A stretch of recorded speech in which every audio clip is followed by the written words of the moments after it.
Hello everyone, in this video I'll be translating and summarizing the latest Urdu broadcast by Imran Riaz Khan to make it accessible for our English-speaking audience.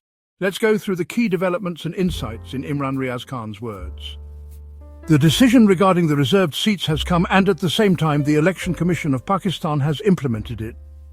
I just want to remind you that 1 year ago the full court of the Supreme Court of Pakistan, that is, all the judges sitting together, had given the decision regarding the reserved seats. But at that time, the decision was in favour of Pakistan Tehreek-e-Insaf, or PTI. The Chief Justice was Qazi Faiz Isa. Despite full efforts, he failed to get the decision against PTI, and the decision came in favour of PTI. The establishment put a lot of pressure, but still the decision came. Then there were some doubts. They came and said on a TV channel that the Election Commission of Pakistan will not implement this decision. The reason is that the establishment does not want this decision to be implemented because it was the military establishment's decision. Hence, the court decision was not implemented. 1 year passed, and again a constitutional bench was formed. The whole judiciary's structure was changed after that, and it was decided that we will bring our own judiciary, and then benches were formed as per their will. These constitutional benches were constituted, and many things were brought under their control. After that, the reserved seats case was again taken up, and the decision came again in favour of the establishment. The decision on which the Election Commission did not implement for 1 year, as soon as the court announced it, the Election Commission of Pakistan quickly implemented it. And as soon as a favourable decision came, as wealth is distributed, they quickly implemented the decision.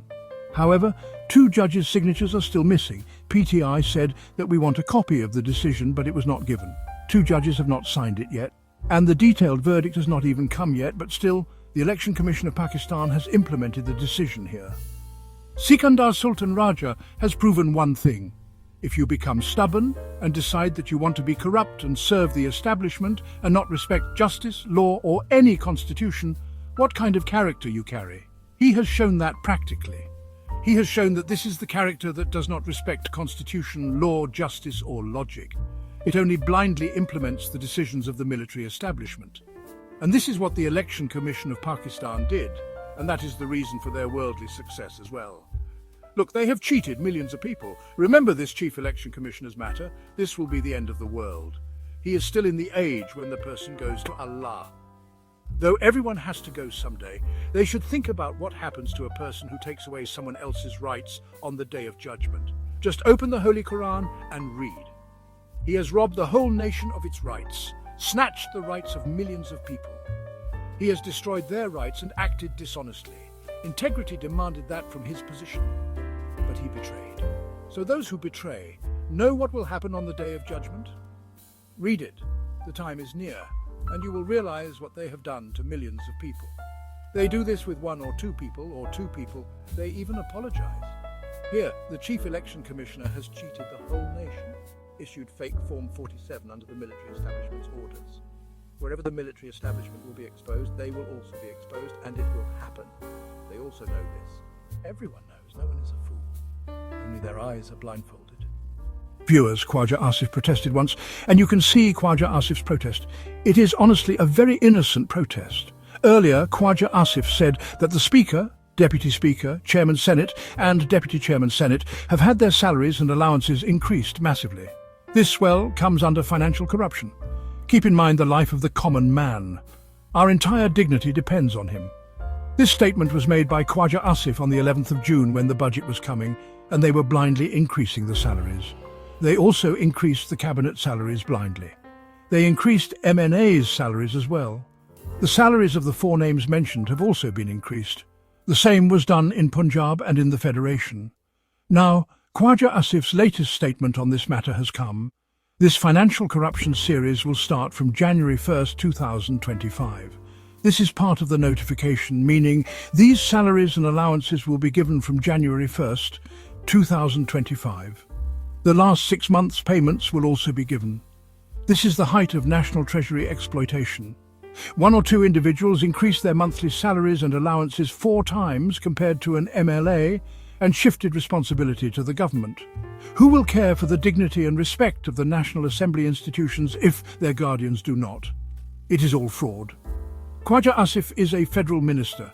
Why does he say things in social media that should be said in the cabinet? Have you ever thought that these people are deceiving? They keep their records straight. I was advising not to do it even back then.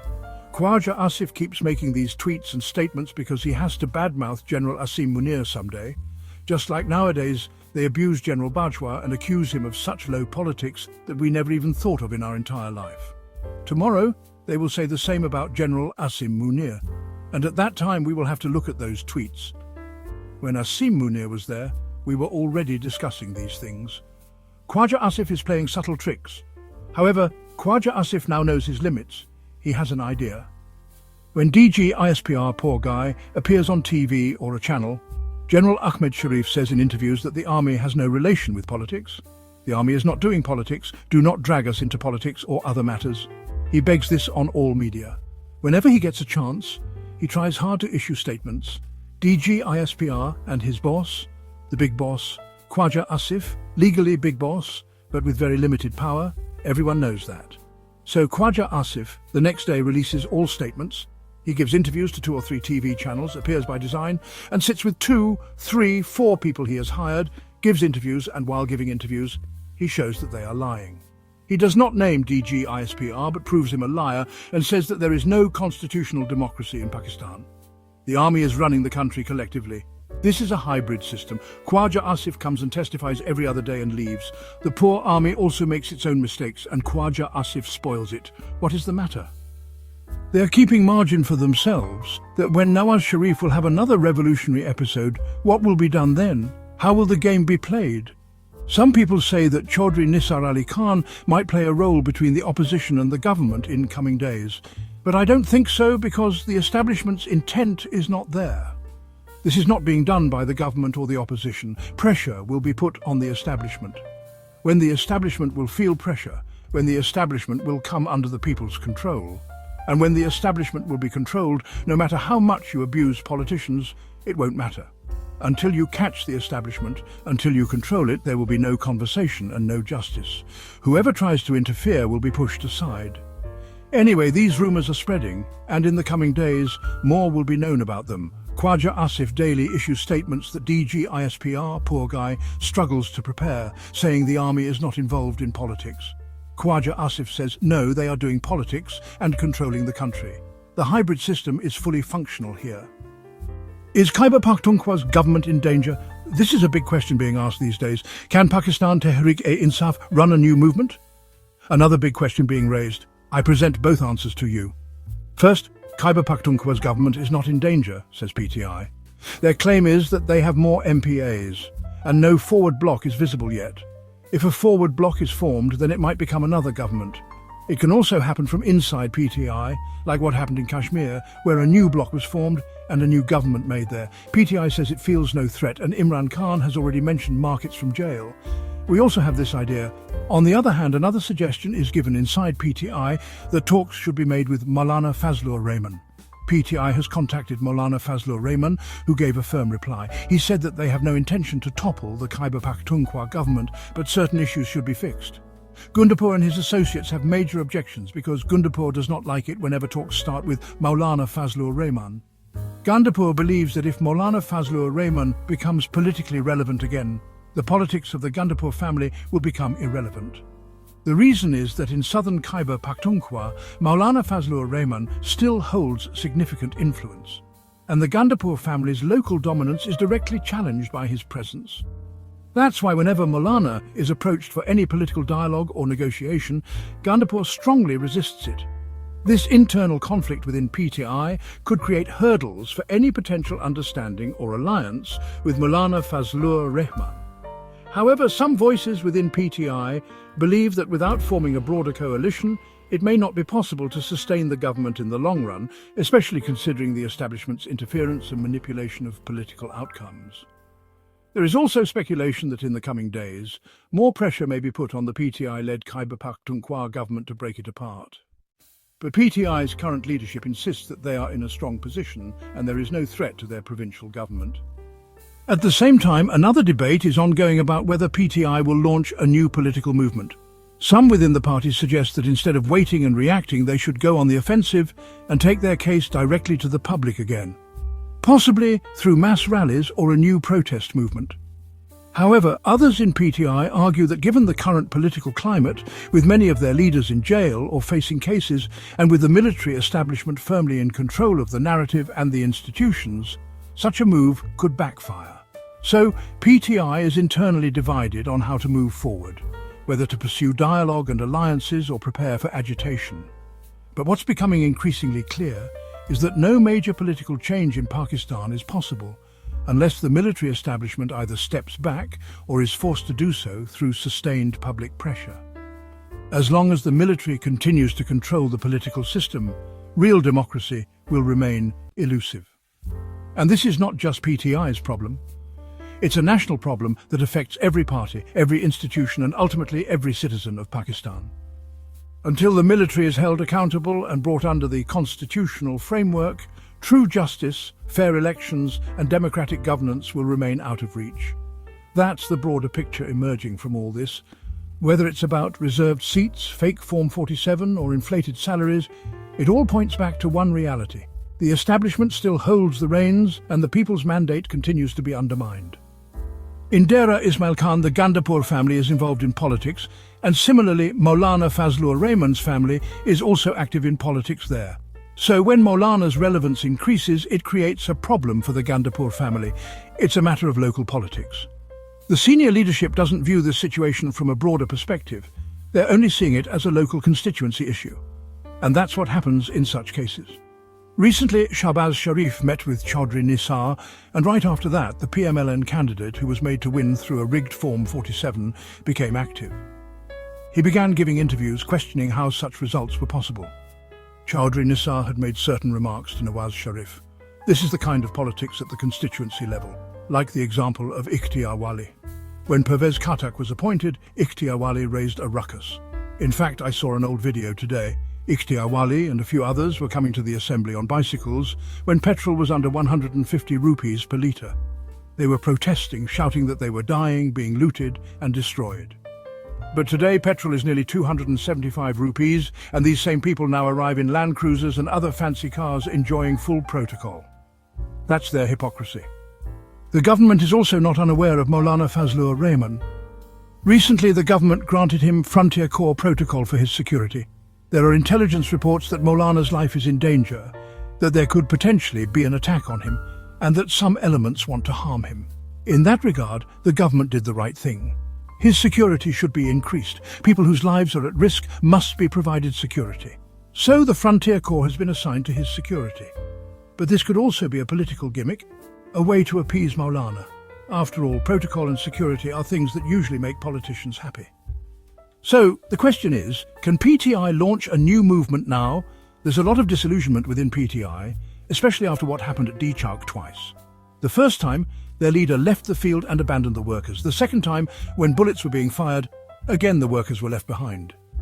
So, naturally, the workers are disheartened. The last rally I witnessed, where Ali Amin Gandapur gave a speech, didn't attract the usual crowd seen at PTI rallies. Yes, the rally was decent, like those held by normal political parties. But the huge numbers and passion seen before were missing. Why? Because people are now disappointed. This is true not only in Khyber Pakhtunkhwa, but also in Punjab and elsewhere. People feel that every time a movement is built, the opportunity is wasted. Can PTI still launch a movement? Yes, but they'll have to do a few things, eliminate disillusionment. That's the biggest task. Return to constituencies. All MPAs and MNAs must return to their areas and face the people. They need to re-engage them and convince them of the importance of getting Imran Khan released. End internal divisions. PTI's various factions and social media groups must reconcile. All stakeholders must come together at one table, whether in Khyber Pakhtunkhwa or Islamabad. Mobilize overseas Pakistanis again. Include all classes, farmers, labourers, salaried people, retired army personnel, those wronged by this regime. Everyone must be brought into the movement. Highlight public issues: inflation, unemployment, investment collapse, failing economy, rising electricity, gas and petrol prices. All these issues must be brought forward. The current government is extremely weak, riddled with scandals, and honestly the opposition is so passive that it hasn't taken serious action against even one of them. Take the sugar scandal, for example. It's worth billions. First, Sugar is exported from Pakistan, where the mafia makes huge profits. Then the same sugar is imported back and again profits are made. The mafia earns billions in both directions. There should be an inquiry, arrests, accountability, but who will conduct it? Institutions and courts are now under control. The government is polishing the boots of the establishment, and together they are wreaking havoc. A small hope was Junaid Akbar. He is the chairman of the Public Accounts Committee. He could have at least raised these issues. I personally spoke to him about the illegalities involving the army chief's cousin and her unconstitutional appointment. He said he would raise the issue. He never did. He should have also raised the billion-rupee sugar scandal, the horrifying wheat scandal. Nothing has been done, not even a token effort. And now, even small things like removing an illegal hotel construction in Gandapur's area can't be done because it belongs to someone powerful. Imran Khan's companions are proving to be extremely weak. And can such weak people really lead a movement? Remember Ahmad Khan Niazi? He's a relative of Imran Khan and used to be by his side all the time, even handling his security. Ahmad Niazi is currently trying hard to unite the factions and focus on Imran Khan's release. But I have one request for Ahmad Niazi. Be careful. The very people you're trying to work with might turn you in. They've done it before, to me and to many others. The people are ready for a movement, but PTI's leadership is divided. Until they unite, adopt a common narrative, expose the government's corruption, and truly become a real opposition, this movement won't take off. They must act fast. Time is running out. After the 10th of Muharram, Imran Khan has already given orders. And look at Dr. Yasmin Rashid, sitting in jail, yet so much stronger and braver than those outside. Just listen to her message. She told visitors that we are in jail not for ourselves, but for this country. We know we are innocent. We know they will punish us. Still, we are not willing to retreat from our stance, even by a single step.